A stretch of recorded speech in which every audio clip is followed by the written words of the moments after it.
Hey everyone, Rachel Yucatel here from the Misunderstood podcast. Let's get real. How many of us feel consistently exhausted, struggling to focus with a to-do list that never ends? Trust me, I've been there. Recently, I've discovered something that's been a total game changer. Holistic Goddess's Bison Trifecta. It's a supplement made from freeze-dried bison organs, heart, liver, and kidney, all packed into convenient capsules. Since I started taking Bison Trifecta, my energy levels have soared and my mental clarity has never been better. It's been a lifesaver, especially as I navigate perimenopause and menopause. The best part, it's all natural with clean ingredients and no fillers. If you're looking for a boost, I highly recommend trying Bison Trifecta. And right now you can get 15% off with the code UNDERSTOOD at checkout. So go to holisticgoddess.com and learn more. holisticgoddess.com and use the code UNDERSTOOD. You won't regret it. Thank you for joining us back on Misunderstood. I am your host, Rachel Yucatel. I wanted to start today by thanking you so much for continually listening to my podcast, for hanging in there. I know that we have different guests that talk about completely different subjects, and sometimes they're not for everyone. And our numbers are growing on a consistent basis. We're getting so much interaction with people that write us, telling us that they may not have liked the person that we interviewed at the beginning or the topic, but once they started listening, they couldn't stop. And that's all I'm looking for. I'm looking for people to be open-minded and hear new opinions from possibly different people. So anyways, I wanted to thank you. If you're new here, please, welcome, but please subscribe, give us 5 stars, give us a review. It means so much. And if you're not new, again, thank you. But please let your friends know. We're always trying to grow. And anytime you leave a comment, we always look at it. So we really appreciate it. So today, I love this conversation, you guys, and I really hope you do too. So I have a guy here who I think is just so inspiring. Our guest today is named Mark Daley. He's a passionate advocate for LGBTQ plus parenting and an inspiring figure in the world of foster care and adoption. As a gay father who has navigated the challenges and triumphs of fostering and adopting children, Daley brings a deeply personal and insightful perspective to the subject. His experiences both as a foster and adoptive parent have shaped his understanding of family dynamics, resilience, and the importance of providing a safe and nurturing environment for children in need. His book out now, it's called Safe. Daley shares his journey of building a family through foster care and adoption, addressing the unique challenges faced by the LGBTQ plus individuals in the process. Through heartfelt storytelling and practical advice, he offers a guide not only for prospective foster and adoptive parents, but also for anyone seeking to understand the complexities of love, acceptance, and security in non-traditional family structures. In this discussion, we will explore the themes and insights Daley presents in Safe, diving into how his experiences shed light on the importance of creating safe, loving homes for children, regardless of their parents' sexual orientation. I really hope that you keep an open mind for this conversation. It's fantastic. He's fantastic. So please enjoy my conversation with Mark Daley.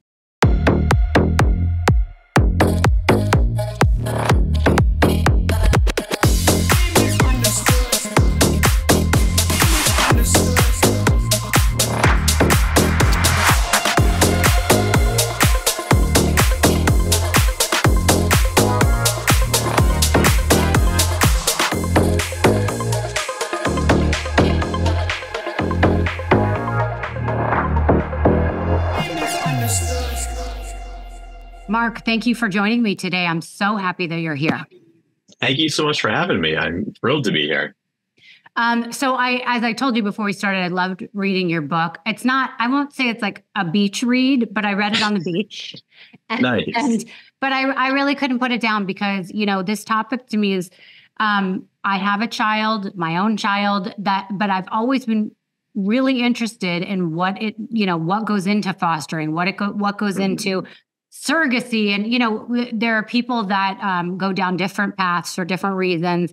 And, you hear there's a lot of movies or stories about really terrible things that have happened in situations with foster. And so I was very interested to read your book from a person who has been through situations and come out the other end and knows a lot about it. So I want to jump right into it. I want to know from your perspective, and I know a lot of these questions I'm going to ask, I know the answers to because I read the book, but I just want to, for our listeners who haven't read it yet, everyone should, it's called Safe. But I wanted to know why you chose to foster instead of getting a surrogate or anything like that. Yeah. My husband and I were newlyweds, and we were trying to figure out how we wanted to start our family. And so I had 3 cousins who entered our family through foster care. And so I knew something about it. Now, granted, I was 7 when the first one arrived. So, I mean, you really don't get a full knowledge of something at 7 in that sense. But, I was aware of it, and I had done some work with a nonprofit in the foster care space. So I thought maybe some point I would foster. But we started going out, we're looking around, and we met with a bunch of different surrogacy agencies. And we were pretty much like, you made our decision. We're gonna do surrogacy. That was it. And then we went down and we had breakfast with a friend of ours who happened to age out of the foster care system. And she's sort of this really awesome kid who just was schooling life. I mean, she was working on her master's, I think, maybe at the time, or she was an undergrad at the time. I don't remember. But during the conversation, she said to us, I was raised by women who weren't my mother. And, so I was raised really without my mother. And we thought, our kid obviously will be raised without their mother as well, regardless of how we do that. She said, and while these women were amazing to me, I always felt like I came second because they always had biological children of their own first. And we thought, there's like, as soon as we left the breakfast, we got in the car, and Jason, my husband, turned to me and he said, maybe we should do foster first and then surrogacy afterwards. And I was like, I agree with you. I think that's the right way to do it. And then, of course, when they came to our house, they said, you have a big house. Would you consider siblings? And then before you know it, you've got too many kids. Right. So can you explain the premise of fostering, though? Do people go into it thinking, oh, I'm only going to have this child for a short amount of time? Are they like, what's the mindset going into it? So I think the way that it's supposed to be presented to people, honestly, is that it is a temporary thing. The idea is that a family is going through arguably the most difficult time of their life, and their child, is removed from them for whatever reason. And the goal at first is to keep them within their family or within their community, an aunt, an uncle, a grandparent, a teacher, a friend. And if they can't find that, then it's a stranger. And that's really where foster care comes in that sense. And in California, where I live, 55% of kids that enter foster care reunify. They go back to their birth parents. The goal is to help all kids go back to their birth parents, but that doesn't always happen. And in that event, usually after there's no family that's available or so on, then a foster parent becomes sort of first in line if they're interested in adopting. And that was sort of the process that we took, but we kind of went in thinking with that wrong mindset of like, oh, we'll just get there and we'll get this baby that, has been left at the hospital or something, and we're going to be able to just take them home. And, that was what we expected, and not exactly what happened. Right. So what are the stats? I mean, maybe you don't know them off the top of your head, but of children that are coming from foster that have been abused in some way, have gone through some sort of trauma, as opposed to kids who may not have been around the trauma, but their parents can't be there for them at the moment, like a young child, or maybe a child who wasn't exposed to anything abusive. Yeah, I would say, I don't want to rattle off stats on top of my head because I will be lying to you if I do that. But, the most common reason a child enters foster care is neglect. And what that is sort of, it's really an umbrella term that captures a lot of things. It's neglect maybe because of mental health issues for the parents or substance abuse issues for the parents. It's more often it's like those sort of things that are going on where the child is then neglected. Abuse is obviously plays a part in it as well. Right. And even horrifically, even though I think agencies do their best to do background checks and weed out everything on anyone that's coming into foster, kids in foster care have reported a significant number of abuse by their caregivers while they're in care too, which is a horrifying stat. Yeah, and you hear stories like that all the time, actually. Yeah, and they do. I will say that agencies do their best to do background checks and screen, and I mean the process you go through to become is intensive. It's not light, and that's by design. Yeah. Well, actually, let's get into that. What is the process of becoming a foster parent? So it does vary wherever you live in the country, but where I am in California, it involves about, I think it was around 30 plus hours of in class training, or they could do it now on Zooms and oftentimes, where you're learning things about trauma, abuse, neglect, like things like what to expect when you're expecting a kid in foster care, and a lot of that covers things like ACEs, like the adverse childhood experiences. So all of us experience different losses, like going to school for the first time or having a babysitter and your parents leaving the house for the first time. But kids in foster care experience things like maybe there's community violence or violence in the home or the death of a loved one or something that is unique to their personal experience. And those things, and then of course just the mere fact of being taken away from your biological parent. Yeah, that separation in and of itself. Yeah. It's entirely traumatic. And so, we learn about that, and then they do a home inspection where they come over and they check out your house and they make sure you have, your prescription drugs are locked up, or it's safe for the child to be there. It's clean. Your canned goods aren't 4 years old, whatever it is. Right. And you're going to there's some general standards, like you have to be able to support yourself, so that you're not relying on the support that comes in from because you do get paid a tax-free stipend while you're fostering, but that's just to help supplement the cost of the child, not you. Right. So there's some requirements. Were there any, I don't want to say red flags, warnings that they would give you before you started that you should look out for, or, things that might want to deter you from actually doing this? Oh, I think there are a lot of things that might deter people from doing it, truthfully. I mean, I wrote this book because I wanted to lift up these kids that are in the situation and their families, right? Mm-hmm. But ultimately, people that I talk to now are like, I don't know if you talked me into it or out of it. And I was like, well, that's kind of my point, is I really wanted to be as transparent as possible, so that if somebody were to come into this process, they're not shocked when something happens. They understand. For example, a child who's 8 years old that has been abused or witnessed abuse or witnessed violence in their home or in their community and all these different things, their emotional age is going to be a lot younger than their physical age. And so when they react to things, it's going to be different than the way that a typical 8-year-old reacts. And you have to sort of be prepared for that, and also have the grace and, for them, where you're like, hey, it's okay. I get it. Like, I know why you're doing that, and be there and support them and have the patience and understanding. Right. I think that stuff is, some people are like, I don't know if I could do that, Yeah. Okay, wait, I have a question, because I've always been, I've never understood how it works. You hear a lot, not always, but a lot about how children move from foster care to foster care to foster care. Mm-hmm. I don't necessarily know that I've heard that people have been in foster for a huge amount of time. Now, why would someone move from one to the other? Is it because the fosters said, I only want to do this 1 year at a time? I mean, obviously there are issues, sometimes behavioral issues or whatever, but can a foster parent be like, I don't want to do this anymore, and get rid of them and ask for a new one? They can. I mean, it's not, I think the goal is to try to make sure that doesn't happen, because you're obviously just reinforcing more trauma onto a kid with another move. It's another school. It's another set of friends. It's another, set of caregivers and so on. So the goal is to not do that, right? But oftentimes, kids will move, and it can be a host of reasons, things like maybe the foster parents took a job out of state and had to move, or maybe there's the biological parents are moved across the state or something like that, and they wanted them to be closer so they could, continue to work on reunification, where they're moving, where they're going to visit, and you can't visit if you're several hours away, or those sort of things. So it's just, there's a host of reasons, but sometimes just kids have different behavioral challenges too. That's usually, 99% of the time, which is not shocking. Yeah, right. Because of where they're coming from.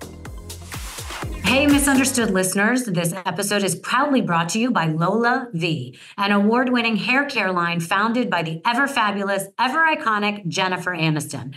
Ever feel like your hair just isn't living up to its potential? The secret might lie just beneath the surface. It starts in your scalp.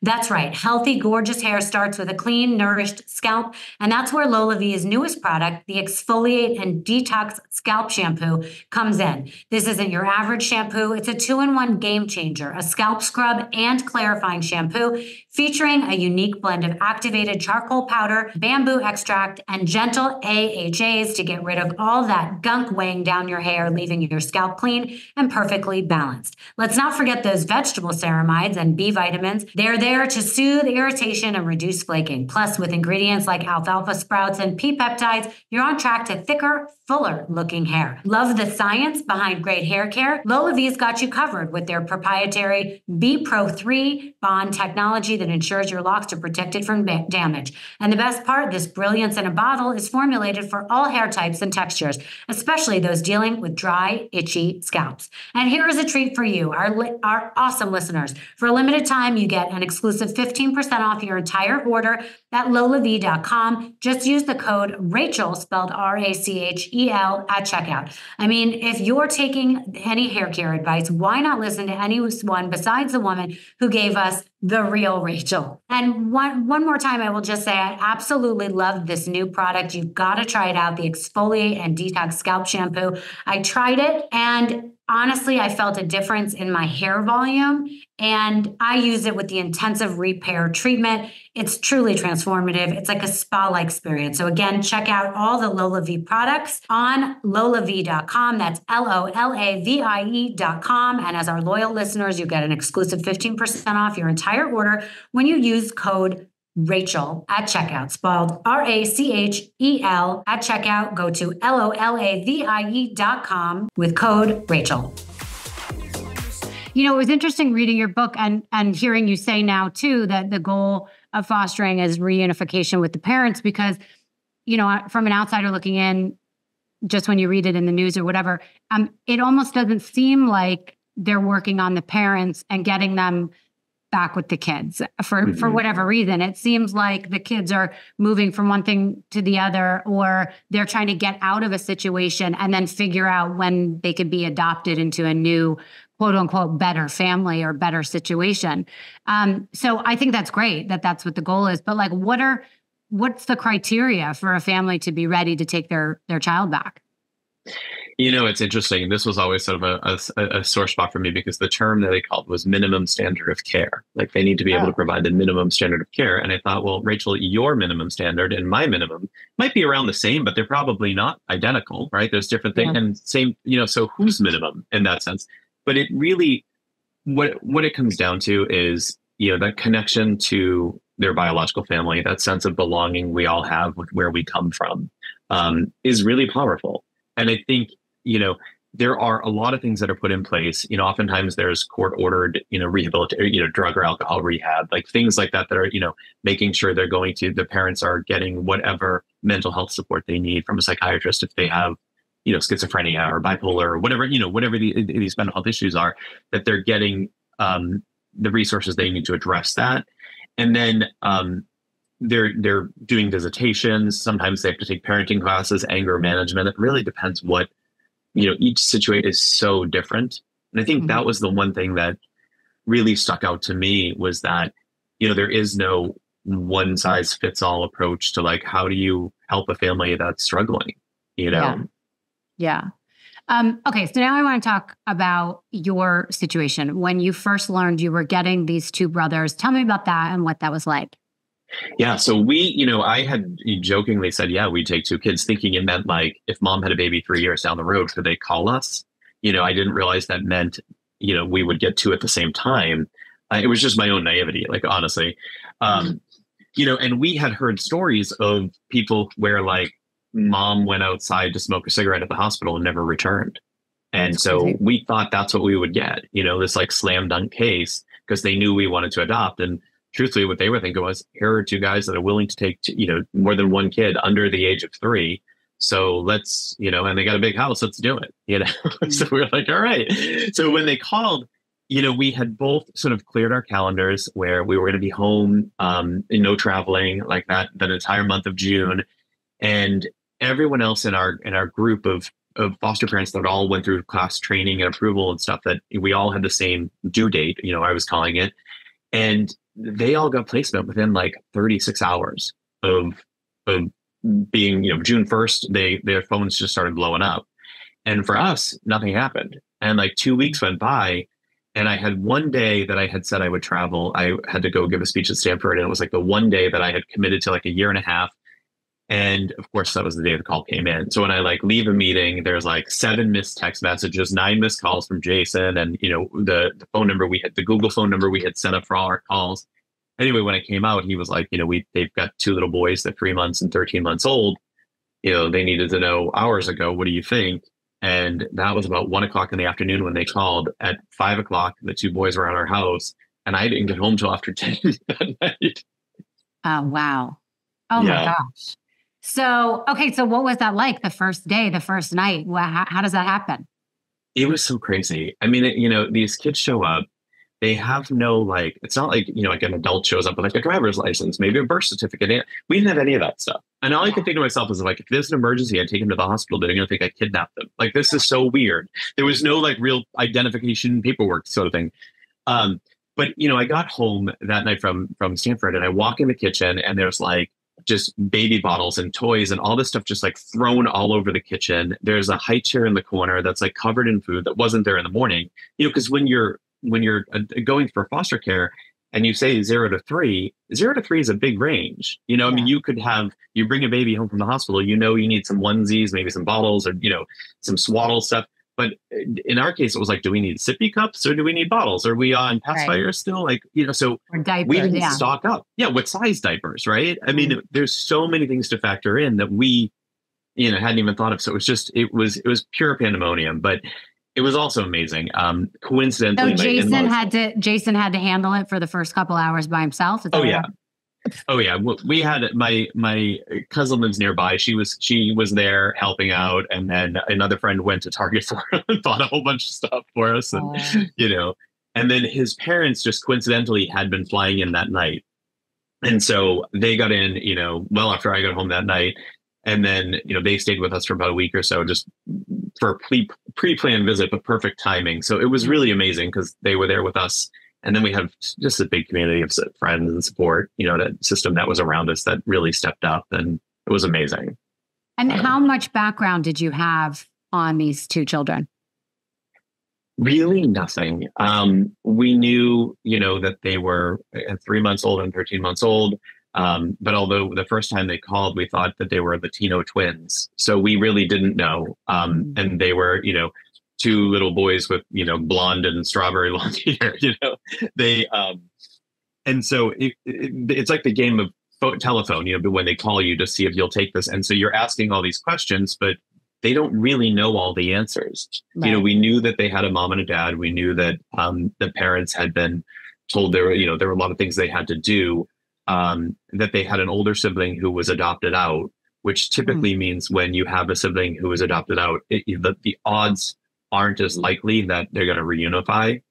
And since, we were really hoping to get in a situation with kids who were young, who were probably not going back, it felt like this was sort of a safe choice for us, Yeah. What was that like living though in that middle ground of not knowing if these could be your kids, or if you had to love them as much as you can, but almost keep a distance because you're going to have to give them back? I mean, I just know with fostering a dog, it's terribly hard to give up the dog to anyone else, to be like, they can't take care of this dog the way that I can. So I can't imagine not knowing, if like how this is going to turn out. It would just be terrible. Yeah, that was something that I was not at all prepared for. I think in my head, I had baby fever, and I thought these kids are going to arrive, they're going to be ours, and that's it. And then all of a sudden, the rubber meets the road. It's like, all right, so now we go through this, and we have a court date, and 6 to 8 months, whatever it was, and we'll find out what's happening there. And then they get continued for another 6 months, and then you're just living in this gray area of like, what if? Are they going home? Are they staying? And you're sort of in your head guessing like, all right, well, the mom went into rehab, but then she dropped out of the rehab. So wait, was that, what I mean? And of course, you're not in, and I want to make sure your listeners know, like, when I'm doing this, you start to see the parents, and you get to hear their stories from them, because you're monitoring visits with them, and you get to see all that they've been through, or just whatever they're willing to share, what they open up about. And, you're, in a way, you're rooting for them, because you'd be heartless to not root for them, right? Like, that would just be evil to root against somebody. And so you are rooting for them, even though that's going to break your own heart. But you also have to be there and give 100% of your heart to these kids, because that's what they need, you know? It's so interesting that you say that, though, because I just feel like I can imagine there would be a lot of animosity, that the birth parents would be angry and jealous that somebody else was now raising their kids, and someone like you and your husband might look at it in a different light of not being judgmental, but just being like, oh my God, there's no way that these people can take care of these children, seeing what they're like. So, I mean, I think obviously your compassion, and I know from your husband having some issues in the past, and being able to understand them and be empathetic, that probably really helped the situation at the time create, some sort of relationship. I mean, talk about the relationship that you had. Without a doubt, it's funny. It's like what you don't think about in foster care or in adoption in general, like private adoption, is that all adoptions start with a loss, right? We think about that moment with the judge and the courthouse and the balloons and all your family and friends and loved ones cheering you on as this adoption happens. But we never think about, in order to get there, a child had to be removed from their family. Yeah. Whether that was by the parent's choice or by the decision of a court or, the government. So all adoption starts with loss. And I think that's the hardest part. And, the first day, the boys, they got in the first day, and then the next day we got a phone call from their grandmother, who they had been living with for a little bit of time. And, I think that was the first time that I realized it. Like, for us, all of a sudden there was a face on the end of it, and it was really, and we started talking, and Jason, my husband, was so, casual about it, just letting her know that these kids were, already loved and provided for and cared for, and, they were in good hands. And you could just hear in her voice as she started to cry. And she was like, I'm just so grateful. She was like, you just don't know what's going to happen when somebody enters foster care and where they're going to end up. And so really it's a touching moment. But it's also, it's hard to, your heart breaks for her, because what she's going through, Yeah. And then when we met the birth parents, it's similar. I mean, I think they were I think she had said, look, they're with you guys, and the guys are crazy about them, and they're doing, they're taking good care of them. And we had met her before we met with the parents as well in person. And I think that message was relayed to them. So they were actually like very appreciative and like, I can't thank you enough. And, but I sort of went in thinking it would be the same way that you were mentioning. Like, here's two guys. We obviously aren't going to have a child biologically, so they know that adoption is something we're looking to do. Mm-hmm. Would they be threatened? And I don't think they felt that way at all. I think they felt more like, we were sort of doing them a favor. Yeah. Obviously I want people to read your book, but can you get into the story a little bit about then how you learned Sure. that the children were going to go back to their parents? Yeah, absolutely. So after about, over almost a year and a half or so, the court was ruling in favor of them staying with us for another 6 months. And at that point, I had in my head that, look, they're probably going to go home, but I don't really know. And they're not ready at this point. The parents were both in rehab centers. They had another child who was allowed to stay with them at the rehab center. And so, so they were making some progress, but there was still things like every time they were with them, they really didn't pay any attention to the younger of the two boys. It was like almost as if they were like afraid to talk to him or not. They were just sort of indifferent in some way. Yeah. Maybe they felt like they didn't know him, kind of. I'm sure in part that was it. I mean, they'd only had him for, about maybe 6 weeks before he was taken. And then he went to live with the grandmother before they came to us. So there was a lot of that. Right. And then I think, so then that court ruled that way, but we had been told early on that the mother had, the pro bono attorney that was given to her when the boys were detained had asked her if she wanted to appeal the decision to have the boys detained from her. And she did. And we were told that, everybody appeals. It's just standard practice, but nobody ever wins. Don't even give it another thought. And so we really didn't. And it turns out she won her appeal. And so we found this out a few days after that court ruling that would have had them with us for about 6 more months. And so we sort of went into this tailspin of like, all right, they might be ready to go home in 6 months. They might not, but they're certainly not now. And so you could see this like mad scramble on behalf of, the county agency, where they were trying to get more visits in, and they were trying to get them to spend more time with each other, because at this point it was out of their hands. And I think they knew the same thing we knew, but no one else was willing to say it but us. And there was a nonprofit that we had worked with that, was definitely aligned with us on this too. But it was really, it was hard just because you didn't know what's going to happen. And then if they go home, it was never about, can this family love them or another sort of, it's like, but can they keep them safe? And that was my fear. Talk about, I've heard you mention about the judge, and you didn't feel like the judge really knew the players in the case. And there was so much work that seemed to go into it with the caseworkers about getting the paperwork done and getting the facts in. But then it seemed like the judge didn't really pay attention to any of that. Can you talk about that? Yeah. So, it was just interesting. It was like one day we're sitting in court, with the family, and then 6 months later we're back there, and this time they have another baby, and she's, bouncing the baby in her lap, and the judge says, "Oh, who's this?" And I'm just thinking to myself, I'm like, wait, you don't know that they had another kid? Like, it was just so like, so you're about to rule whether or not they can have 3 kids under the age of 3. And you don't know that. You were only thinking about the 2. You didn't realize there was this new wild card thrown in here. Right. It's just like, I was like, where is the breakdown in communication? How many cases are going through this judge's office that he can't follow it? It seemed awful. There was just too much. Yeah. And I wanted to ask, like, what you've learned about this system. Do you think they're too overwhelmed? There's too many kids going through the system, that people's stories really aren't being heard? Do you think the kids are safe? Do you think they are being protective? No, God, that's a really hard question, because I think that I think there's probably too many kids coming in, or kids that are coming in needlessly, right? Because I think we over surveil certain communities, especially communities of color in this country, and we over police them. And as a result, we're taking in more kids that are Black, brown, Indigenous than we should be. And we're overlooking other kids that maybe are being neglected too. Right. So I think that is a problem. That being said, I think that one of the biggest, falsehoods that we have is that neglect is poverty. And, lots of kids grow up, or adults have grown up in poverty and go on to do wonderful things. And, it's a loving home doesn't have to be rich, but we could do a lot more to help families that are struggling, that, to make ends meet, to feed their children, to keep a roof over their head.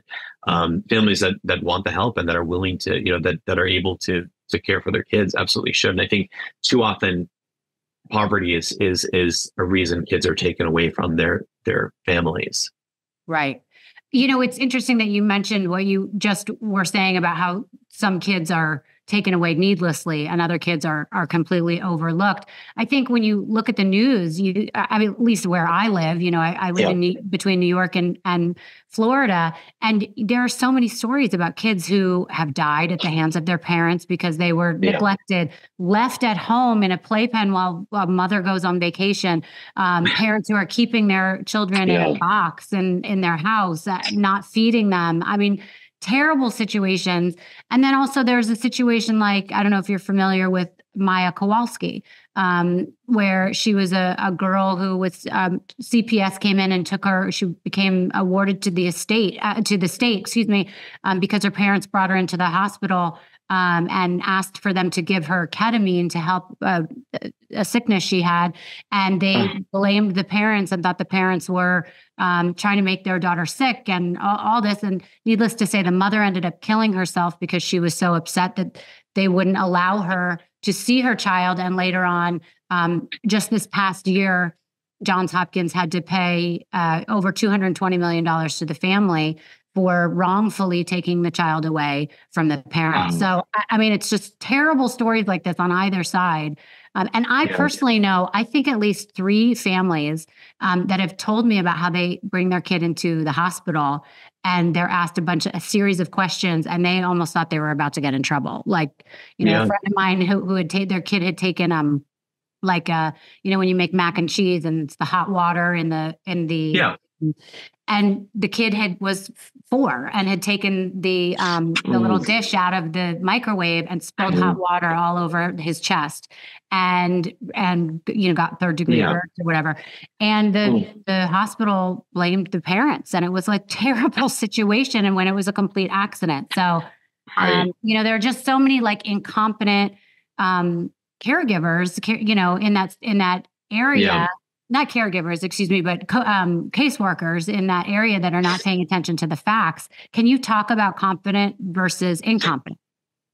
Yeah, I mean, I think, like just thinking about that situation, it's one of those where that you were just talking about. It's one of those where, you kind of do have to ask those questions, though, because if God forbid it was a child abuse situation and they left the kid in there, but on the flip side, it's like accidents do happen. Like, so it's important that they differentiate between which one is an accident and which is intentional. And that's, but yeah, it's really hard. We had a bunch of social workers that we worked with throughout our case, and, all but one were very good and great at their job, and I'm very candid in the book about the one that wasn't, but the situation for us was, and these caseworkers oftentimes have too many cases. We had one social worker, I called her Kendra in the book. She had over 45 cases. There was a day when the older boy had fallen, like he just tripped and banged his head. And so, of course, we like ran him to the ER and did everything that we were supposed to do. And she didn't call me back for 3 days. And this was early on after they got there. And I was thinking like, oh God, I can't believe like this is what it is. This is what, social workers, they stink, And then I was like, oh, when I finally heard from her, she was like, hey, look, I'm really sorry. It was the weekend and I had, I have 45 current cases. And she wasn't being defensive, by the way, either. She was like, I have 45 cases right now. She's like, and I was actually chasing 2 kids that were on an Amber Alert right now. So I knew, she's like, I have all these open cases with all these different kids in different houses, and I don't leave your house and then worry about the safety of the boys. Like, I know that you and Jason are competent and they're going to be taken care of. And I'm not like, I trust that. And so yours aren't the ones I'm worried about. Yeah. And I which made me feel good about, her having her vote of confidence. But then I was also like, oh God, I'm such a fool for not, recognizing that she has so much work. She's so overworked. And that's when you think about like, how does stuff fall through the cracks? It's like, I get it. Like for situations like her, like if she were to lose something through the cracks, you have to give her the grace because she's overworked. There's not enough social workers, doing what she's doing. Yeah. Can we go back for a second and just talk about what that was like the first night that after you had given the kids back and you were at home alone with Jason? Was that terribly sad? Were you happy that they were reunited? How did you feel? No, we weren't happy. And the reason is honestly, we felt like they were going home to a house that was not prepared for them. And we knew that something was going to happen. And it was just, I wanted more than anything for those boys to just be safe. It wasn't even about, can they give them this or that, or, are they going to be able to afford to send them to college, or, the opportunities and that sort of things. It was more about like, are there light socket, covers on the electric outlets? Are they going to have enough food?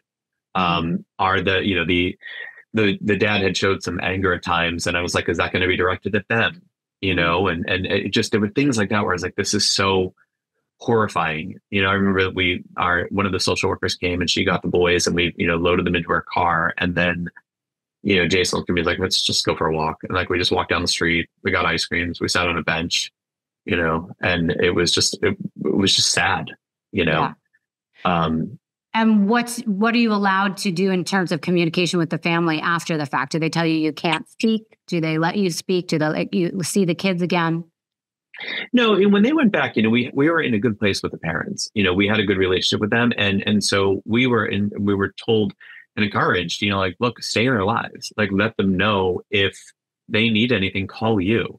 Like if the dad has some anger issues and he's, about to have a fit or something, like let him know to call you and you'll come get the kids and give them some respite care. Like be their friends in that sense. And so we tried really hard to do that.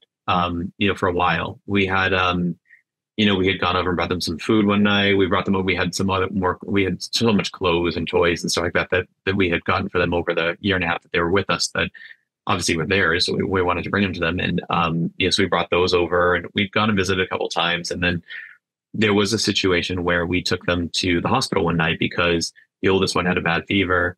We had a car. So we drove the mom and the three kids to the hospital and went with her. And then while they were in getting him care, I took the younger son over to the grocery store. We bought them some more food and then brought them all home. We left the house that night. It was a Friday night. And the grandmother said that she was going to go down on Saturday. And so she went in and hung out and did some laundry and other things and spent the night. And then on that Sunday, the grandmother called us and she was hysterical. And I was, what's going on? And she said, I had just run down to the store. And when I came back, the mom was outside smoking a cigarette. And the daughter, who was then 10 months old, and the younger son, who was then 20 months old, were in the tub by themselves. Oh my God. And that was my fear. And so, what we ended up doing was I had gotten to know the guy who runs the Department of Children and Family Services here in LA.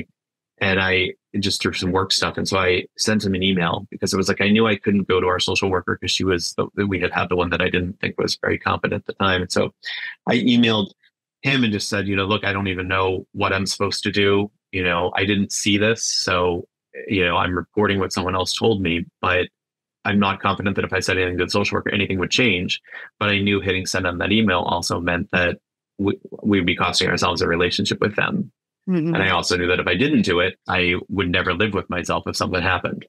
Mm-hmm. So ultimately we hit send, and then we heard from the mother that she never wanted to hear from us again. Right. So now if you spool later on, they do lose their kids again, correct? Mm-hmm. As of today, what's the situation with those children?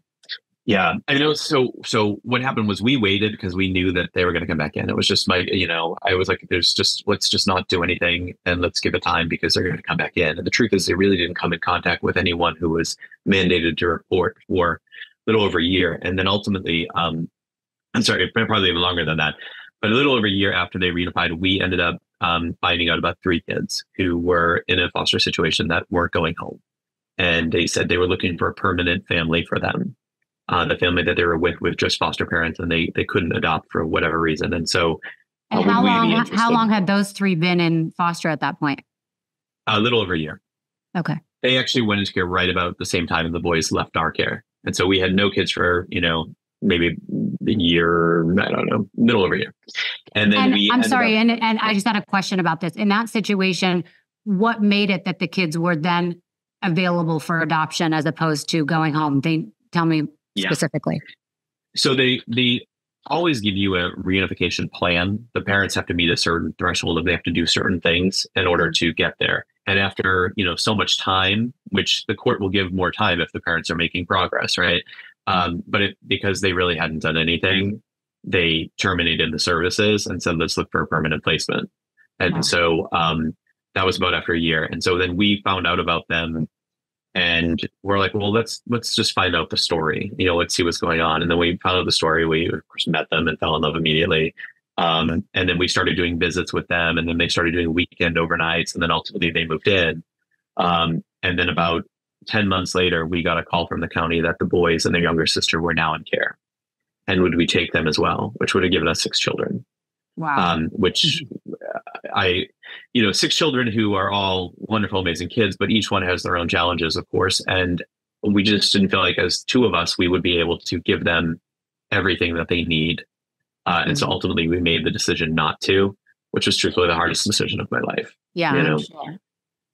And so are they still in foster care? Did they get adopted? What's their situation? No, they've been in and out a few times. And right now they're living with their dad. And the mom is not in the equation anymore. I don't really know what. I don't really get updates that often. So you don't communicate with them now? Not regularly, no. But also that probably would have been difficult for the 3 kids that you are now committing to have another kid come into the picture. I think so. But, we have a thing in our house. I mean, I think it's very important to be honest with one another, with everybody in life. But I think it's, especially with kids, what we find kids who've experienced trauma is that, and, like I said, being removed from your family is traumatic in and of itself, that if you don't tell them their own story, they make it up. And whatever they make up is going to be worse than the truth anyways. And so, we luckily have amazing psychiatrists that my kids work with, and my husband and I work with as well. And it's really helpful, for all of us. And I think so the same thing is like when writing this book, I don't share a tremendous amount of their backstory because I think that's their story to tell, where the boys, I changed all their identities and anything identifiable. So you wouldn't be able to track them down. Right. So it's a little bit different there, but I'll let, Mike is going to share their story later, if they want to. What was that like getting the call that the adoption went through, or how did that work? It was really funny because we had them with us. It had been, a little over a year we were moving towards adoption. And what they really do is once you move in, it's like a pre-adoptive placement. You've got to live with them for 6 months before they'll start your adoption paperwork because they want to make sure that it's a fit, right? The worst thing would be an adoption that they'd have to cancel out, right? Yeah. And so after 6 months, they started that process. And then, so little over a year, the global pandemic broke out. And so that was, in May of that year was when we were supposed to have our adoption date. But because the courts were closed and then the courts went online, and then, they ended up just doing paperwork and sending it to us. So about a week before Christmas that year, we just got a, letter in the mail. It was like, here you go. Congratulations. So it was a little anticlimactic. Oh, it wasn't like you see in social media where people are running in slow motion. You're now adopted. Not at all. Not at all. Yeah, it was, but it was, it's for us, it was pretty magical. I will say, the pandemic, for as awful as it was for the world and everybody living with it and those who died from it, for my family being locked in the house together for a year, knowing that we didn't have those first few years of their life with them, it was pretty beautiful. I mean, we all got to see where we fit in the family and build bonds that we otherwise wouldn't have been as deep, Right. Did they ask a lot of questions about their parents? Was there a lot of separation anxiety? Do they miss them? Do they, what's their relationship with their birth parents?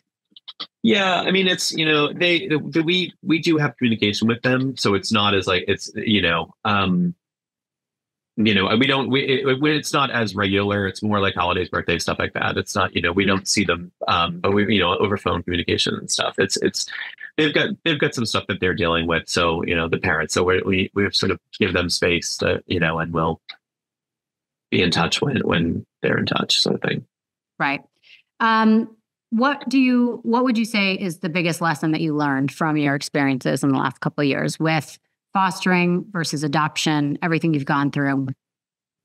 Yeah, I mean, in addition to all of the basic parent things that we all learned as parents, yeah, I think that one of it is really just the ability of your heart to love. I mean, that it really is, there is no limit. I mean, when those boys left, I thought I would never be able to love another child, and then I met 3 more who just added more space in my heart that I didn't know was available. I think that's probably the biggest thing. Yeah. And for anyone thinking about fostering, what would you suggest? Are there any things that you want to say to them? I think it's the biggest thing is to go in with your eyes wide open, right? And it's this idea that you are for yourself, it's like understanding that like there's a strong likelihood that your kid's going to reunify. So if you're not up for that, there's other things you can do, become a mentor, become a CASA, do other things, right? But if you have it in your heart to do this and you have the ability, then like know that you got to go in and give this kid the love and attention they need. And at times it's not going to be easy, like because parenting's not easy, but parenting a kid with trauma has definitely got some added challenges to it. But also, I mean, the reward is just so amazing. Right. So it's, I encourage people being able to help a kid in need when you have so much, or maybe you don't even realize how much you have, but it means so much to them. I mean, I just think it's such a beautiful, magical thing. So I hope that there are more people that want to foster. I think a lot of people haven't even thought about it. They don't even know that they could be helpful, but it seems like there are so many children in need. And so it would be something for people to definitely look into. Tell people where they can find the book and where they can look up more about you. Yeah, absolutely. So Safe, it's a memoir of fatherhood, foster care, and the risks we take for family, is available wherever books are sold. My website is markdaly.us. And then if you're interested in fostering, I did set up a site called thefosterparent.com, which connects people to agencies in their own community where they can get involved. Amazing. Mark, thank you so much. I wish you guys the best of luck and a great birthday today. Thank you so much. I so appreciate it.